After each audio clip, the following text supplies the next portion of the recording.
우리 다 같이 묵도하심으로 2021년 1월 첫째 주 주일 예배 하나님께 올려드리겠습니다. 하나님은 우리에게 은혜를 베푸사 복을 주시고 그의 얼굴빛을 우리에게 비추사 주의 도를 땅 위에 주의 구원을 모든 나라에게 알리소서. 하나님이여, 민족들이 주를 찬송하게 하시며 모든 민족들이 주를 찬송하게 하소서. 온 백성은 기쁘고 즐겁게 노래할지니 주는 민족들을 공평히 심판하시며 땅 위의 나라들을 다스리실 것임이니이다. 하나님이 우리에게 복을 주시니 땅의 모든 끝이 하나님을 경외하리로다. 아멘. 따스한 성령님으로 우리 찬양 예배로 하나님을 올려 영광 올려드립니다.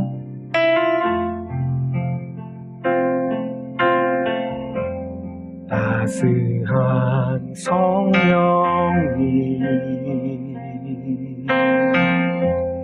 마음으로 보내 내 몸을 감싸며 주어지는 평안 만족함을 느끼네. 부르신 곳에서 나는 예배하네. 어떤 상황에도 나는 예배하네. 부르신 곳에서 나는 예배하네. 어떤 상황에도 나는 예배하네.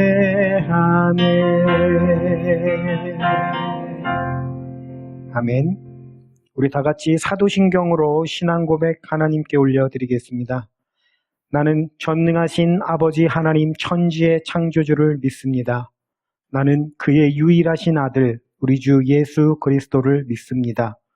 그는 성령으로 잉태되어 동정녀 마리아에게서 나시고 본디오 빌라도에게 고난을 받아 십자가에 못 박혀 죽으시고 장사된 지 사흘 만에 죽은 자 가운데서 다시 살아나셨으며 하늘에 오르시어 전능하신 아버지 하나님 우편에 앉아 계시다가 거기로부터 살아있는 자와 죽은 자를 심판하러 오십니다. 나는 성령을 믿으며 거룩한 공교회와 성도의 교제와 죄를 용서받는 것과 몸의 부활과 영생을 믿습니다. 아멘. 우리 찬송가 347장 다 같이 찬송으로 하나님께 영광 올려드리겠습니다.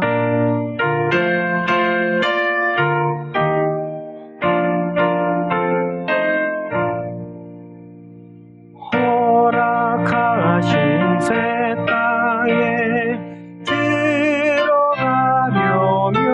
들어가려면 마음의 준비 다하여 힘써 일하세.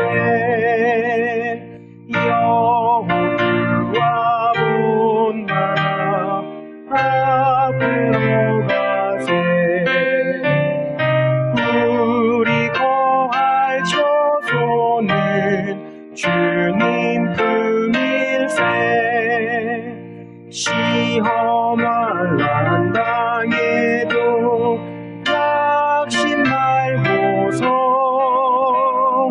맘에 걱정 버리고 힘써 일하세. 여호와 본받아 앞으로 가세. 우리 거할 처소는 주님 품일세. 앞서가신 예수님 바라보면서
이 시간 우리 다 같이 하나님께 기도 올려드리겠습니다. 할렐루야. 사랑과 은혜가 충만하신 하나님 아버지의 은혜를 생각하며 감사와 찬송과 영광을 올려드립니다.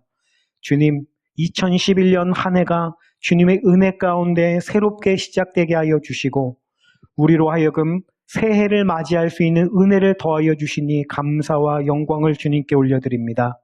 하나님, 우리가 2021년 한 해에는 새로운 소망을 품고 주님을 간절히 바라며 찾는 한 해가 되게 하여 주시옵고 주께서 우리 순전한 나들 교회를 위하여 예비하신 것들을 기대하며 소망하고 꿈꾸는 아름다운 한 해가 될 수 있도록 강권적으로 역사하시고 인도하여 주옵소서. 사랑의 주님, 지난 한 해 동안에는 코로나로 인하여 많은 아픔과 눈물 가운데 우리가 왔음을 기억하여 주시옵고 2021년에는 속히 코로나가 잡혀져서 온전히 회복되고 일상으로 돌아갈 수 있는 은혜가 넘쳐나는 귀한 한 해가 될 수 있도록 인도하여 주시옵소서. 주여, 우리가 그러하기 위하여 주님을 더욱더 바라게 하시고 주님을 사모하게 하시게 하여 주옵소서. 또한 우리 교회가 먼저 이웃들을 향하여 하나님의 마음을 품고 나갈 수 있도록 도와주시옵고 혼돈에 빠져있는 지금이야말로 하나님의 메시지를 가지고 더욱더 위로와 소망의 메시지를 전할 수 있는 그 역할을 감당하기에 부족함이 없도록 주께서 인도하시고 함께하여 주옵소서. 주여, 안타깝게도 계속하여서 이 비대면으로 예배를 드리고 있는 가운데 있습니다. 주님, 속히 우리를 돌아보시고 하루빨리 모여서 함께 예배하며 주님을 기뻐할 수 있는 은혜가 넘치도록 속히 회복시켜 주시기를 간절히 빌고 원하옵나이다.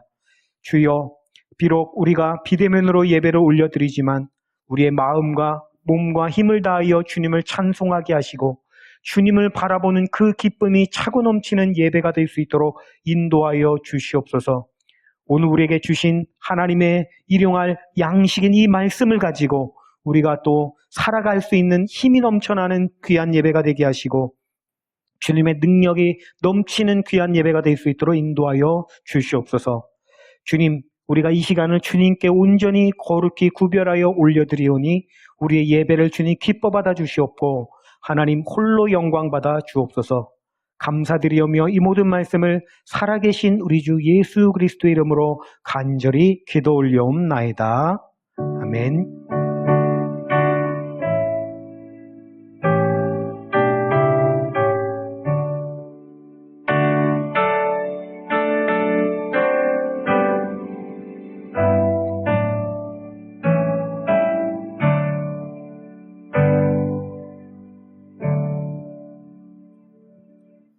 오늘 이 시간 우리에게 주신 하나님의 말씀은 사도행전 17장 16절에서 21절 말씀 보겠습니다. 사도행전 17장 16절에서 21절 말씀입니다.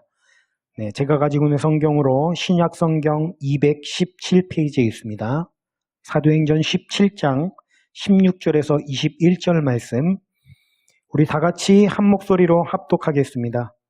바울이 아덴에서 그들을 기다리다가 그 성에 우상이 가득한 것을 보고 마음에 격분하여 회당에서는 유대인과 경건한 사람들과 또 장터에서는 날마다 만나는 사람들과 변론하니 어떤 에피쿠로스와 스토아 철학자들도 바울과 쟁론할세 어떤 사람은 이르되 이 말쟁이가 무슨 말을 하고자 하느냐 하고 어떤 사람은 이르되 이방신들을 전하는 사람인가 보다 하니 이는 바울이 예수와 부활을 전하기 때문이러라. 그를 붙들어 아레오바고로 가며 말하기를 내가 말하는 이 새로운 가르침이 무엇인지 우리가 알 수 있겠느냐. 내가 어떤 이상한 것을 우리 귀에 들려주니 그 무슨 뜻인지 알고자 하노라 하니 모든 아덴 사람과 거기서 나그네 된 외국인들이 가장 새로운 것을 말하고 듣는 것 이외에는 달리 시간을 쓰지 않음이더라. 아멘. 우리 같이 찬양 올려드리기를 원합니다. 때로는 너의 앞에 우리 서로를 또 축복하면서 고백하는 시간이 되기를 원합니다.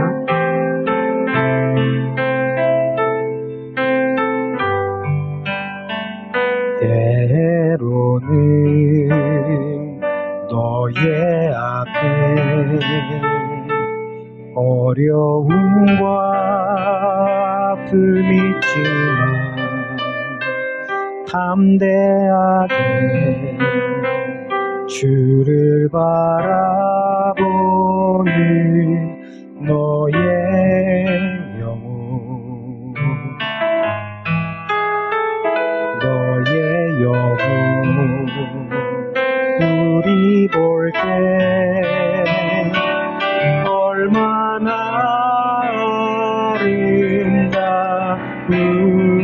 아름다운지 너의 영혼 통해 큰 영광 받으시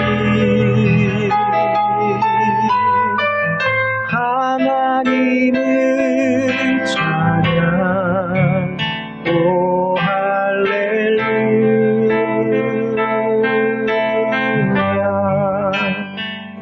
너는 택한 족속으로 왕같은 제사장이며 거룩한 나라 하나님의 소유된 백성, 너의 영혼 우리 볼 때 얼마나 사랑스러운지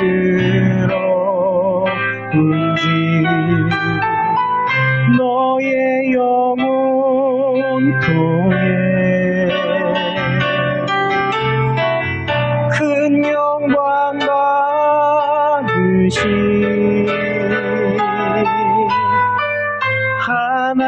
하나님을 찬양. 오 할렐루야. 너의 영혼 통해 큰 영광 받으시 너의 영혼 통해 큰 영광 받으시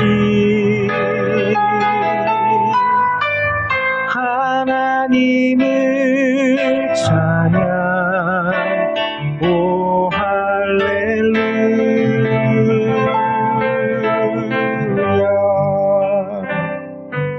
아멘. 주님께서 우리를 통해서 큰 영광을 받으시는 줄로 믿습니다.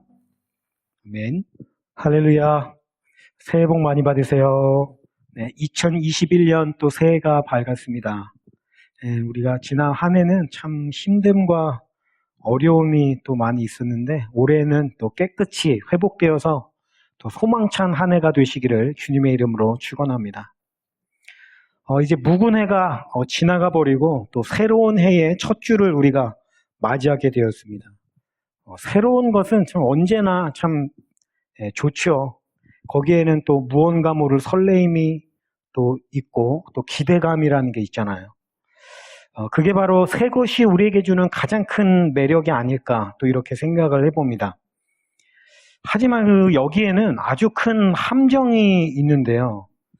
그 새 것이 주는 어떤 설레임이라고 하는 것 자체가 그 유통기한이 대단히 짧다라는 거예요. 시간이 조금만 지나가 버리면 그 새 것은 더 이상 새 것이 아닌 헌 것이 되어버리는 그런 함정이 있는 것이죠.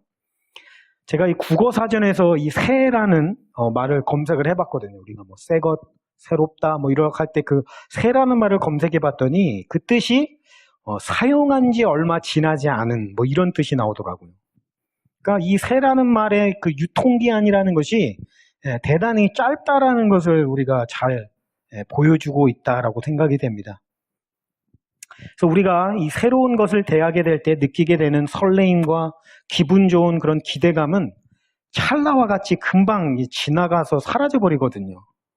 금세 익숙해져 버리게 되면 식상해지고 또 그러면서 권태를 느끼게 되는 것이 바로 오늘 우리의 심각한 문제라고 할 수가 있겠습니다.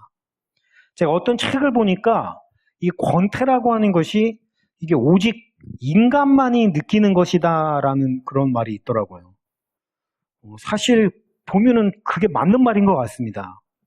이 소를 보면요, 소는 거의 하루 종일 그 한가운데 이렇게 잘 서가지고 왼종일 풀을 뜯거든요. 풀을 뜯고 또 그거를 삼켰다가 다시 끄집어내가지고 끊임없이 그 되새김질을 하는데, 그렇게 반복을 하는데도 불구하고 이 소에게는 이 권태라는 것이 없다라는 거예요. 우리가 보기에는 이게 얼마나 지루합니까? 가만히 서가지고 그냥 하루 종일 씻고 있으면 심심할 것 같은데, 소는 그러지 않는다라는 거예요. 정작 동물들은 아무도 권태를 느끼지 않는다라는 것입니다. 오직 인간만이 권태로워하고 따분해야 한다. 그래서 우리가 이 권태라고 하는 것은 그래서 타락한 인간에게 주어진 어떻게 보면 숙명과도 같은 것이 아닌가 또 이런 생각이 들고, 그런 의미에서 볼 때 다른 모든 생물들 가운데서 가장 타락한 것이 사람이 맞다라는 또 생각이 들기도 하고요. 처음으로 그 예수님을 우리가 인격적으로 만나고 또 주님을 영접하고 나서 주님께 부르심을 받은 그날, 우리가 그 때를 생각해 보면 어떻습니까? 생각만 해도 가슴이 벅차오르고, 그죠? 감격의 눈물이 나고, 그냥 주님의 이름만 불러도 눈물이 나죠. 그 감격과 감동이 얼마나 큽니까? 이 첫 마음. 그래서 목사님들이 항상 강조하는 게 첫 마음을 회복해야 됩니다. 첫사랑을 기억해야 됩니다. 뭐 이런 메시지 우리가 엄청 많이 듣잖아요. 사실 어떻게 보면 우리가 신앙생활이라는 것 자체가 늘 그 싸움이 아닌가 또 생각을 해봅니다. 처음 예수님을 만났을 때의 그 마음, 그 첫사랑, 이 마음을 어떻게 보면 유지하기 위해서, 또 그 마음으로 되돌아가기 위해서 끊임없이 분투하고 싸우는 것이 바로 신앙생활이 아닌가 또 이렇게 생각이 될 정도로, 어떻게 보면 이 권태라고 하는 것은 뭐 일상적인 삶뿐만이 아니라 신앙적인 삶 가운데서도 대단히 중요한 이슈가 아니라고 할 수가 없죠. 우리의 마음이 점점 신앙적으로 무덤덤해지고 또 익숙해져서 식상해지게 된다라고 한다면 이게 얼마나 어려움이 있겠습니까? 우리가 늘 조심하고 깨어서 이것을 이겨나가야 된다라고 하는 것입니다. 제가 또 다른 책을 읽다가 이 권태라는 것에 대해서 아주 놀라운 사실 하나를 발견을 했는데요. 이 과학 전문 기고가 중에 이 갤러거라는 이름을 가진 분이 계신데, 이분이 주장하는 것이 뭐냐면 이 권태라고 하는 개념이 비교적 최근에 생겨난 것이다라는 주장을 했습니다. 그래서 불과 몇백 년 전, 그 이전의 어떤 세상 속에서 또는 뭐 지금도 이 문명 세계가 아니라 저런 어떤 뭐 오지 속에서 살아가고 있는 원주민들의 어떤 세계를 보면 이 권태라는 개념 자체가 없다라는 것을 이분이 발견을 했다라는 거예요. 어떤 한 서구의 어떤 학자가 그 오지의 그 원주민 들어가서 굉장히 오랜 시간 동안은 이제 그들과 함께 살면서 이제 그 사역을 했었는데, 이분이 그 원주민들의 말들도 이제 연구를 하고 그들과 이제 소통을 하기 위해서 그 말들을 배우는 과정 속에서 이 권태라는 개념을 그들이 가진 단어가 없다라는 거예요. 그것뿐만이 아니라 자기가 아무리 그 단어에 대한 의미를 좀 설명을 해주려고 해도 이 원주민들은 도무지 그 개념 자체를 이해를 하지를 못하더라는 것입니다. 그래서 이분이 이 원주민들에게 그걸 어떻게 이해를 시켜줄까 뭐 찾고 하다가 결국에는 그 원주민들이 쓰는 단어 중에서 권태와 가장 그나마 이제 가깝게 쓸 수 있는 단어 정도가 고작 해봐야 뭐 피곤한 뭐 이 정도 개념으로나 뭐 설명을 할 수가 있지, 아예 그런 개념 자체가 없더라는 것입니다. 깜짝 놀랐대요. 아, 이게 어떻게 보면 인류 전체 속에서 계속적으로 있어 왔다라고 생각을 했는데 보니까 그런 것이 아니더라는 것입니다. 오히려 문명 사회 속에서 우리가 굉장히 그 자부심을 갖고 있는 그런 문명 사회 속에서만 이 권태라는 개념이 있지, 오히려 자연을 벗어나서 자연 상태로 살아가는 사람들을 보면 오히려 이 권태라는 개념이 없더라는 겁니다. 오늘 본문 말씀에도 보니까요, 21절에 이렇게 돼 있어요. 모든 아덴 사람과 거기서 나그네 된 외국인들이 가장 새로운 것을 말하고 듣는 것 이외에는 달리 시간을 쓰지 않음이더라. 예, 여기에서 보면 이 아덴이라는 것이 이제 한자에서 이제 차용해가지고 쓴 그런 의미인데, 아테네를 말하는 겁니다. 아테네. 여기 그리스 아테네. 예, 아테네 하면요, 이 고대 그리스 문화인 어떤 그 헬레니즘의 꽃이라고 할 수 있는 그런 도시거든요. 예. 누구나 그 당시로서는 동경할 만한, 여기로 가면은 아주 그 당시 어떤 문화적인 모든 어떤 최첨단을 걷는 곳이 바로 이 아테네가 가진 이미지라고 볼 수가 있거든요. 네, 멋지다, 대단하다, 인류 문화의 어떤 정점이다, 이런 표현을 받을 수 있을 만큼 대단한 도시가 바로 아테네라고 할 수 있는데, 그곳에 있는 사람들이 보니까요, 가장 새로운 것을 말하고 듣는 것 이외에는 시간을 달리 쓰지 않더라, 이렇게 성경은 말씀하고 있습니다. 이 말씀이 의미하는 바가 무엇일까요?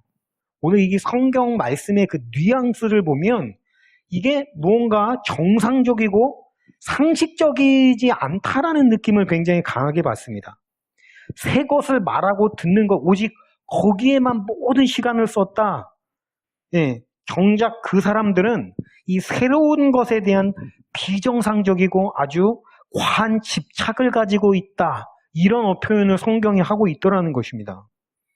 화려한 학문을 가지고 있고 또 심오한 철학을 가지고 있고 각종 예술들을 누구나 부러워할 만한 모든 것을 갖추고 있다 하는 그 아테네 사람들이 오히려 그 안에는 채워지지 않아서 공허감과 텅텅 빈 마음을 채워보겠다고 어떻게 보면 발버둥을 치는 거죠. 어디서 새로운 거 없나? 여기 새로운 게 없나? 이 공허한 마음을 누군가가 채워줄 수 없나? 어떻게 보면 참 불쌍하고도 철양맞은 그런 모습들이 그들의 어떤 진실이더라는 거예요. 그래서 우리가 그토록이나 부러워하는 그 아테네 사람들의 그 문화적인 소양은 결국에는 그 텅 빈 마음을 채울 길이 없어서 발버둥을 치는 어떤 발버둥에 불과하다라고 하는 것이 성경의 냉철한 평가라고 할 수가 있겠습니다. 이게 바로 또한 새로움이라는 함정 속에 빠져있는 그런 모습을 보여주는 것이고요. 더 나아가서 이런 모습들은 단지 아테네 사람들만의 문제가 아니라 바로 현대시대를 살아가고 있는 바로 저와 여러분의 문제를 또 보여주고 있다라고 하는 거예요. 지금 우리가 살아가고 있는 세상이 어떻습니까? 날마다 새로운 것들이 홍수처럼 쏟아져 나오는 시대를 또 우리가 살아가고 있거든요. 그런데 참 아이러니하게도 오히려 더욱더 새로운 것에 목말라가지고 여기저기 어디 새로운 게 없나 하고 기웃기웃거리는 그런 모습이 바로 오늘 우리의 모습이라는 거예요. 아테네 사람의 모습이 아니라, 그죠? 여기 새로운 게 있나? 내가 못 들어본 게 있나? 뭔가 내 마음을 설레게 할 수 있는 무언가가 여기 있나?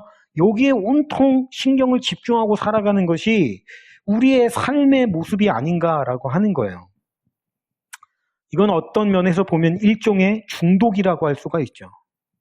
이게 그냥 일반적인 삶 속에서만 그런 것이 아니라 교회 안에서도 또 그런 모습을 우리가 보게 됩니다.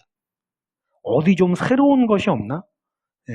그 사람들의 그 대화를 이렇게 종종 이렇게 잘 들어보면 그런 말씀들을 많이 하시거든요. 여기에 가면 아주 성경을 기가 막히게 풀어주더라고. 또는 진짜 이런 데 처음이라니까 여기를 한번 같이 가보자고. 저쪽에 가보면 우리가 한 번도 보지 못한 것이 있대. 이런 말들. 그리고 그런 말들을 들으면 또 굉장히 혹합니다. 진짜야? 그래, 우리 한번 가볼까? 새로움에 주는 그 설레임의 그 목마름이 너무 크다라는 거예요.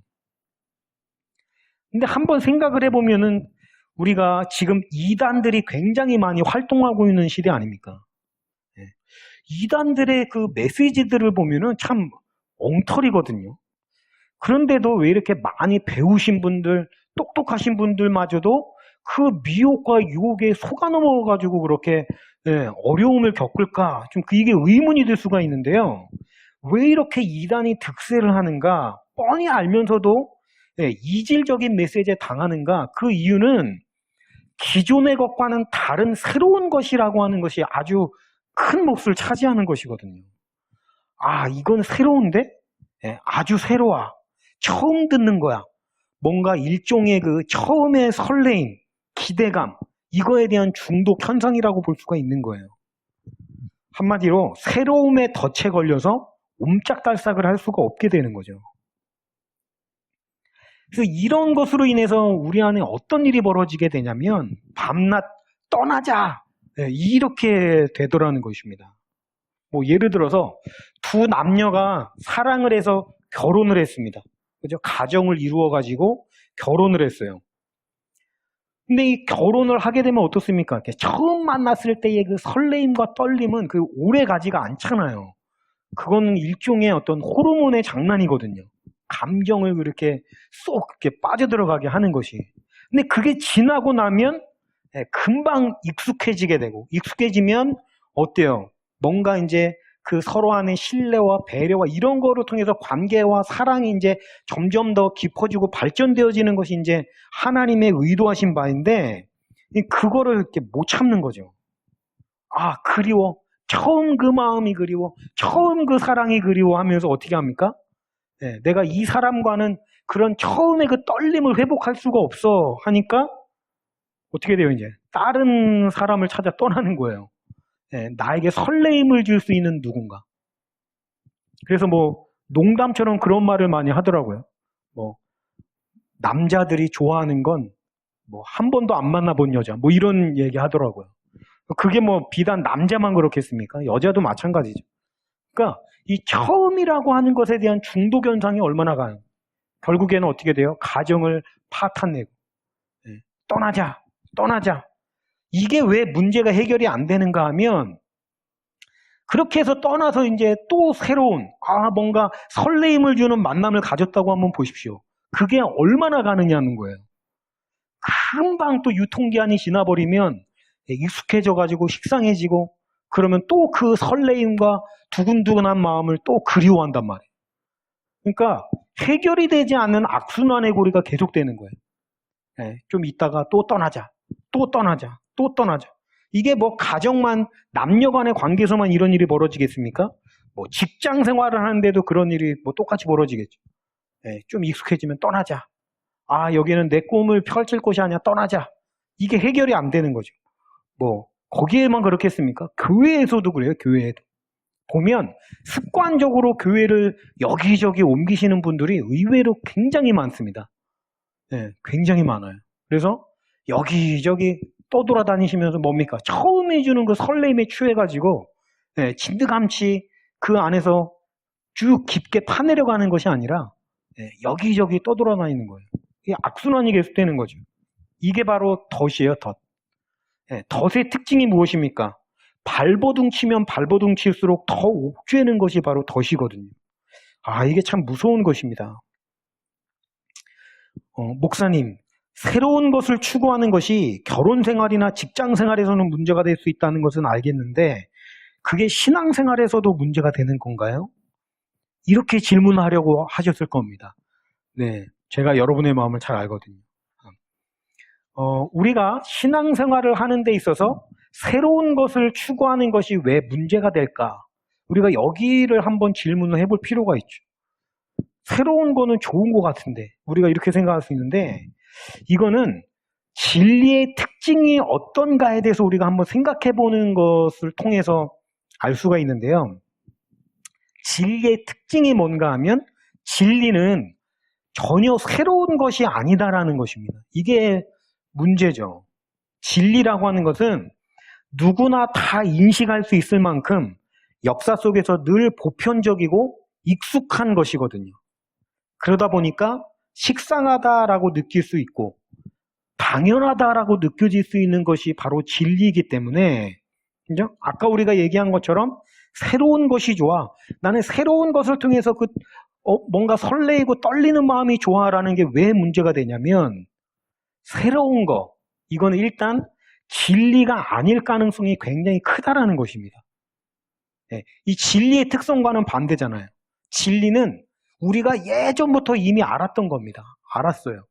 뭐 예를 들어 볼까요? 기도가 능력이에요. 이거 모르는 사람이 어디 있습니까? 다 압니다. 기독교인 치고 이걸 모르는 사람, 기독교인이 아닌 사람들도 알걸요? 예. 말씀이 우리의 능력이고 힘이다. 아우, 너무 뻔한 소리 아닙니까? 그래서 우리가 왜 목사님들의 말씀을 들으면 이렇게 졸린가요? 예, 맨날 뻔한 소리 하잖아요. 들었던 소리 또 하고, 들었던 소리 또 하고. 그러니까 그게 식상하고 너무 익숙하니까요. 아, 또 목사님이 또 뻔한 소리 하고 계시는구나. 이렇게 되는 거죠. 반면에 그런 뻔한 소리만 듣다가 어디서 뭔가 새로운 소리가 들려온다고 생각해 보십시오. 얼마나 흥분이 되고 짜릿하고, 와, 이건 어디서도 들어보지 못한 소리야 하면서 상쾌한 느낌이 나겠어요. 그런데 그것은 거짓말일 가능성이 굉장히 크다라는 거죠.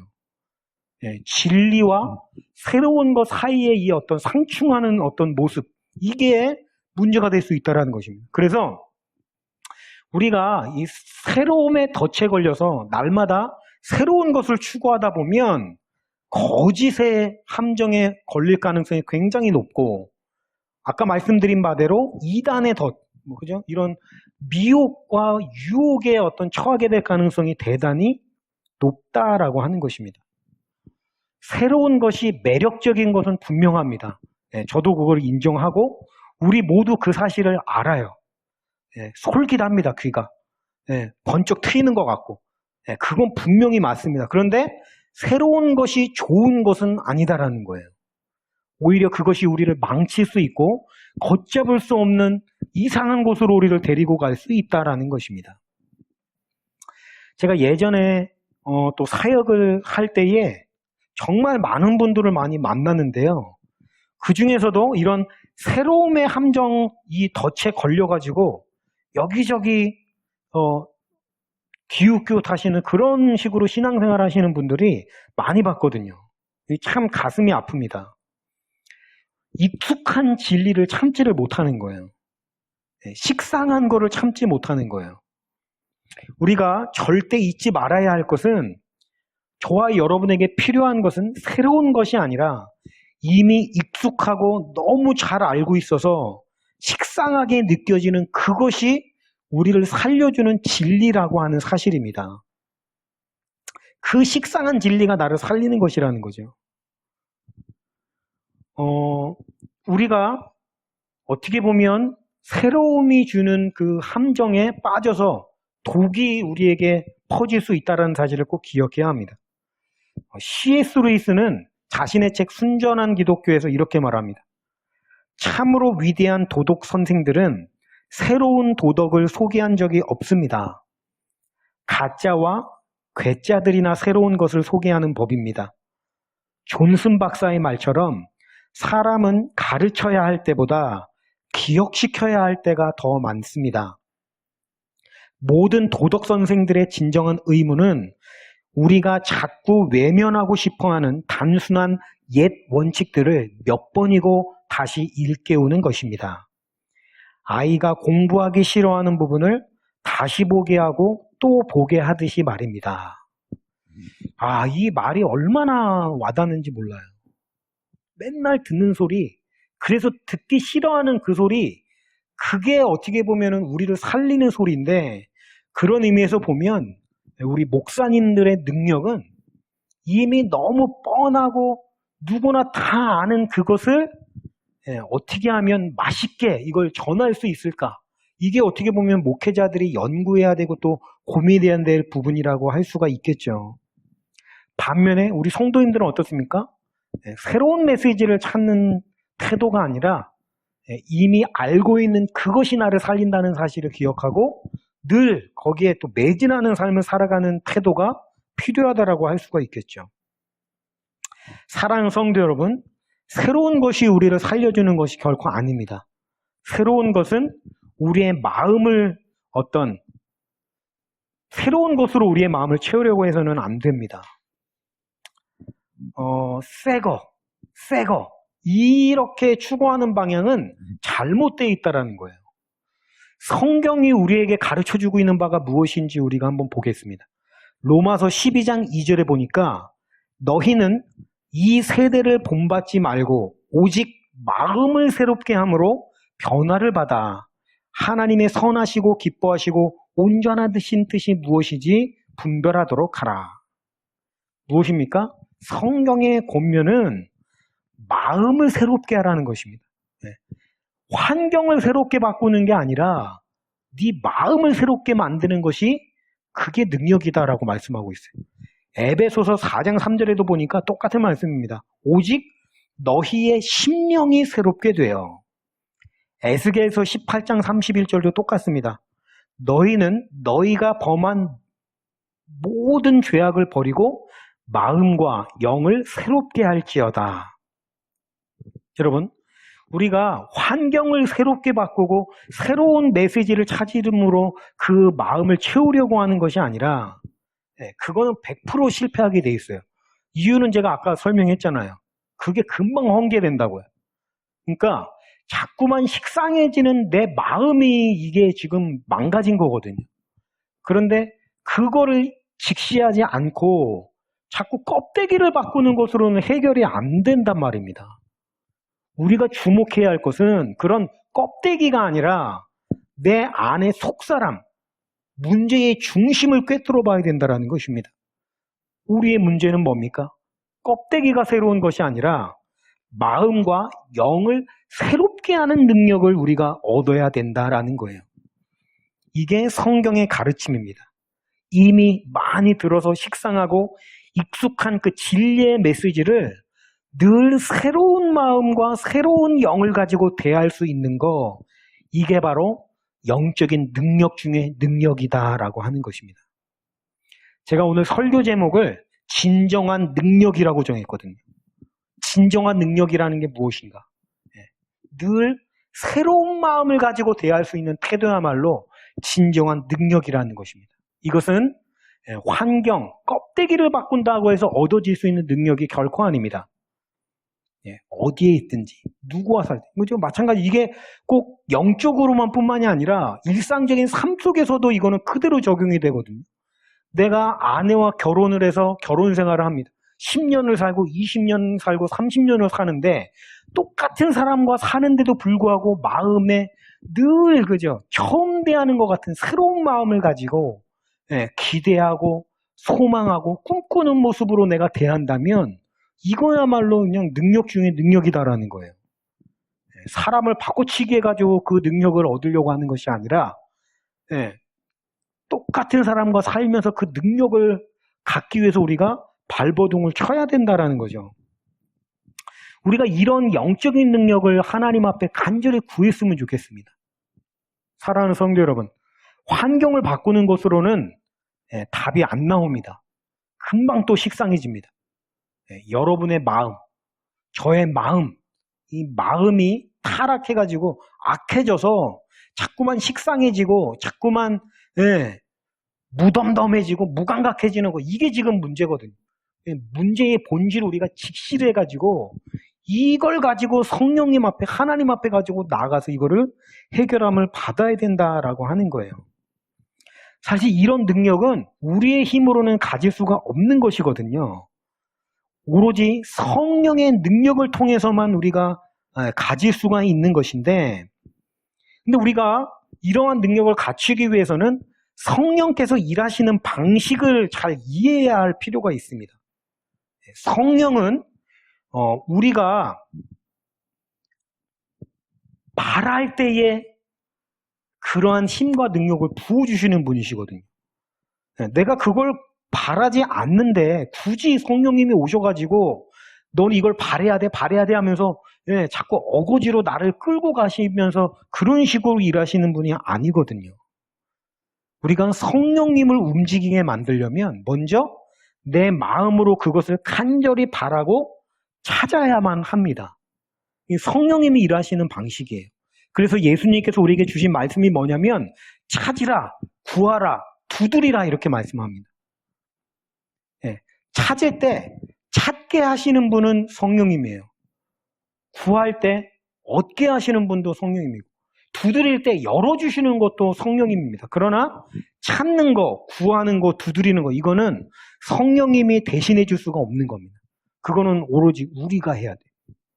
간절히 찾고 간절히 바라고 간절히 두드리고 그럴 때 성령님이 역사하셔서 우리 안에 그러한 능력을 부어주실 수가 있다라고 하는 것입니다. 사랑하는 성도 여러분, 여기 우리 오늘 본문 말씀에 기록된 바와 같이 이 아테네 사람들이 그러했던 것처럼 우리가 그들과 똑같은 삶을 살아서는 안 된다고 생각을 합니다. 그렇잖아요. 우리가 어느 때까지 새로운 것을 찾아 헤매면서 그 새로움에 덫에 빠져가지고 늘 새거 찾아다니겠습니까? 우리의 마음속의 문제를 꿰뚫어보고 올 2021년 한 해에는 익숙하고 식상하고 언제나 들어가지고 잔소리같이 느껴지는 그 진리를 언제나 처음 대하는 것처럼 대할 수 있는 영적인 능력, 예수님을 사랑하되 정말 늘 항상 처음의 마음으로 대할 수 있는 그 영적인 능력을 우리가 올 한 해 동안 간절히 바랬으면 좋겠어요. 그 이후에 성령께서 역사하시는 건 이제 우리의 힘이 닿는 곳이 아니니까 그건 성령님께 맡겨드리고 오로지 우리는 간절히 바라는 거, 간절히 사모하는 거, 간절히 구하고 찾고 두드리는 거, 이거 올 한 해 우리가 열심히 해나가서 진정한 새로움의 능력이죠. 껍데기와 환경을 바꾸는 새로움이 아니라 내 속사람을 새롭게 만드는 그 능력이 저와 여러분에게 넘치시기를 주님의 이름으로 축원하면서 말씀을 마치겠습니다. 오늘 이 말씀을 생각하시면서 간절한 마음으로 성령님께 그 능력을 간절히 구하는 마음으로 우리 같이 고백해 보겠습니다. 주의 도를 내게 알리소서. 우리 같이 찬양하며 하나님께 나아가겠습니다.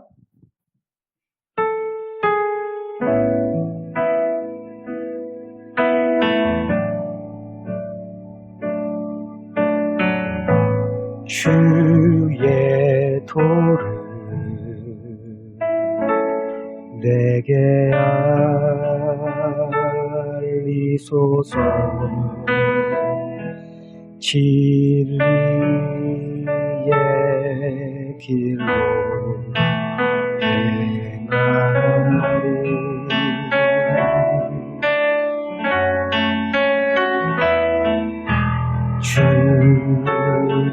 주님의 이름을 경외하리라.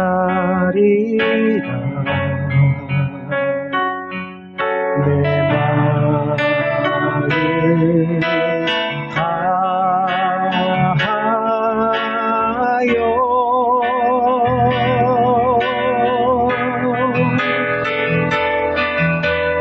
나의 마음을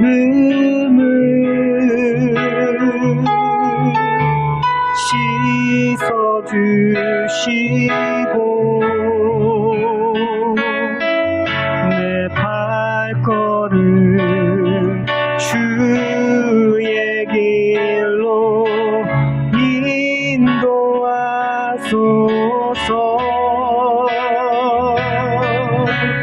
나의 마음을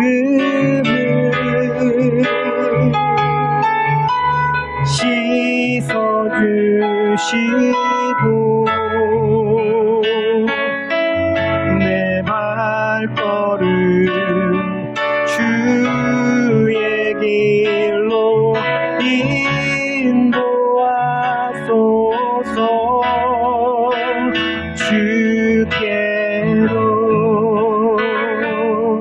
주의 도를 내게 알리소서. 주의 도를 내게 알리소서. 진리의 길로 행하리.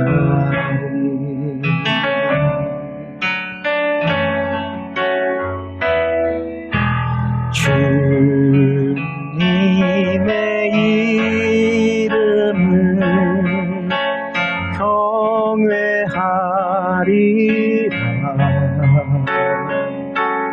내 마음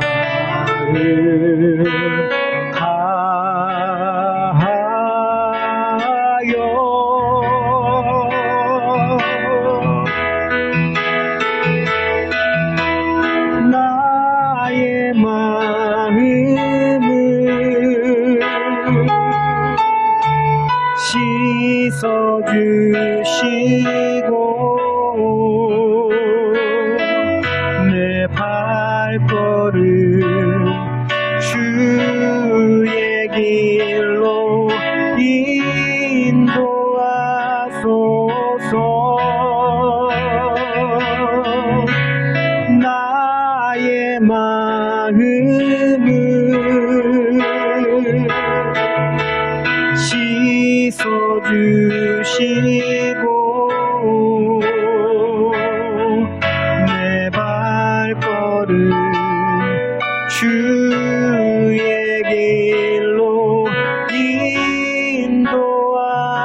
주께로.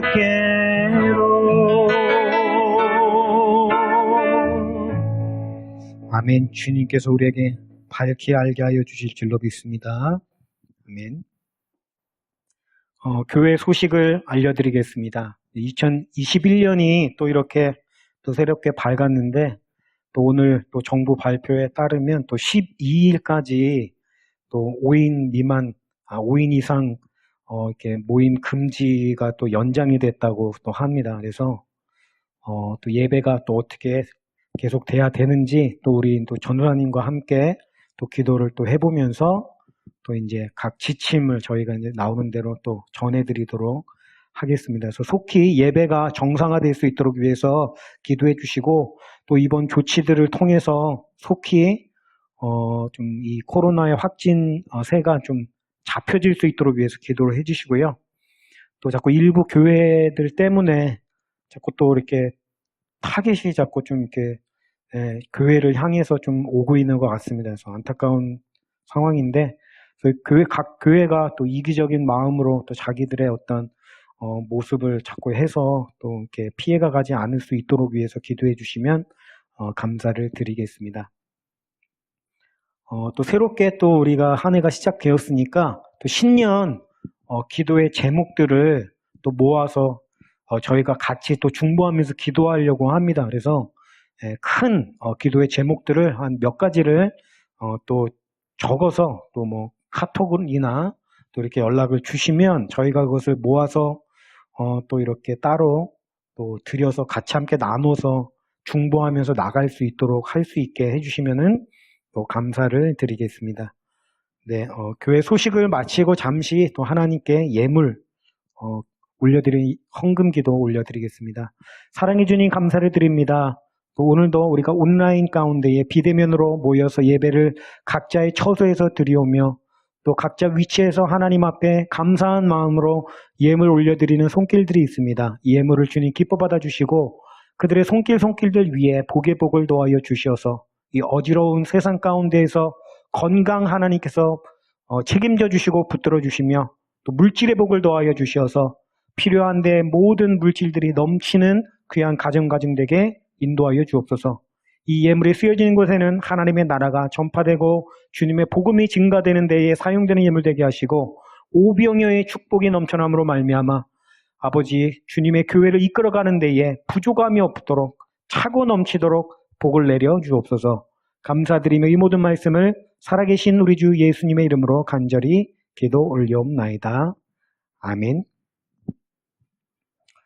우리 이제 주기도송과 축도함으로 예배를 마치겠습니다.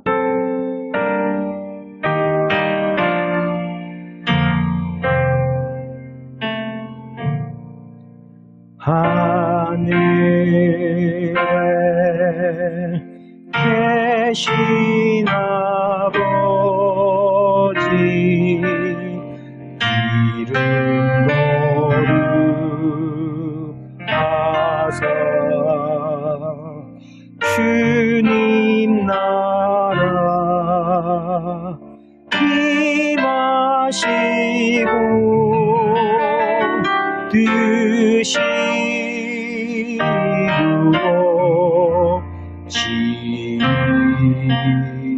이루어지이다.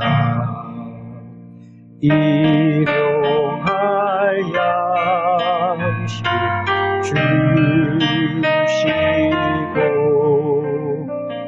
우리들의 큰 죄 다 용서하옵시고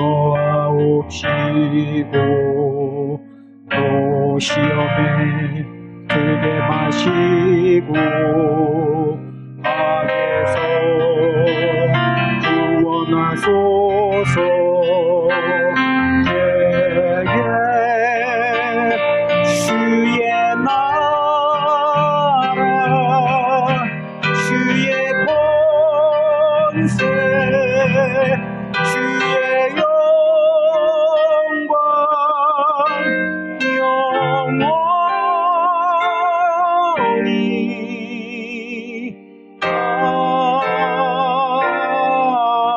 아멘. 지금은 길이요 진리요 생명 되신 우리 구주 예수 그리스도의 풍성하신 은혜와 하나님 아버지의 만극하신 사랑하심과 성령님의 내주 교통하심에 충만하신 은혜가 주님 주시는 새 마음의 능력을 간절히 바라고 찾는 우리 모든 성도님들의 머리 위에, 그들의 운영하는 사업장과 직장 위에, 또 자녀들과 가족들 머리 위에, 우리 순전한 나드 교회 위에 지금으로부터 영원토록 함께 하시기를 간절히 축원하옵나이다. 아멘.